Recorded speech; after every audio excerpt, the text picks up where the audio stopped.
Hi guys, ఉత్కంఠపూర్లో బెంగళూరుపై Chennai ఘన విజయం. అయితే కంప్లీట్ ఇన్ఫర్మేషన్ తెలుసుకోవాలనుకుంటే వీడియోని స్కిప్ చేయకుండా లాస్ట్ వరకు చూడండి. అలాగే మీరు ఎంతమంది ఆర్సీబీ మరియు సిఎస్కే ఫ్యాన్స్ ఉన్నారో ప్లీజ్ కామెంట్ బాక్స్లో కామెంట్ చేయడం మర్చిపోకండి. ఈ క్లియర్ చేయకుండా వీడియోని స్టార్ట్ చేసేద్దాం.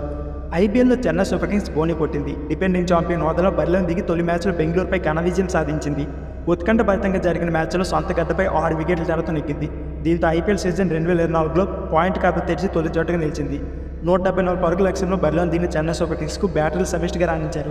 ప్రతి ఒక్కరూ తమ బాధ్యతను సమర్థవంతంగా నిర్వహించారు. ఓపెనర్ రచిన్ రవీంద్ర 37 పవర్ ప్లేలు చెలరేగితే మిడిల్ ఆర్డర్లో రెహానా 22, మిచెల్ 27 రాణించారు.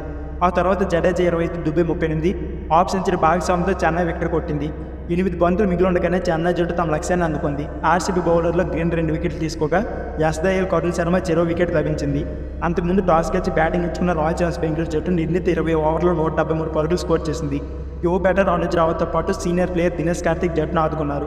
రావత్ 45 పరుగులతో ఆదరగొడుతుంటే కార్తిక్ 38 తందన్ స్టైల్లో ఫినిషింగ్ ఇచ్చారు. 78 పరుగులకి 5 వికెట్ కోల్పోయి పేకల్లో కష్టంలో ఉన్న జట్టును ఈ జోడీ నిలబెట్టింది. మొదట ఆసిస్ ఆడి వీరిద్దరు క్రమంగా బ్యాటింగ్ను చెన్నై జట్టుకు చుక్కలు చూపించారు. వీరిద్దరు 6వ వికెట్కి అజయంగా 50 బంతుల్లో ఏకంగా 95 పరుగులు జోడించడం విశేషం. సో ఫ్రెండ్స్, ఇది వీడియో. ఈ వీడియో నచ్చితే ప్లీజ్ లైక్ చేయండి, subscribe my channel. Thank you for watching.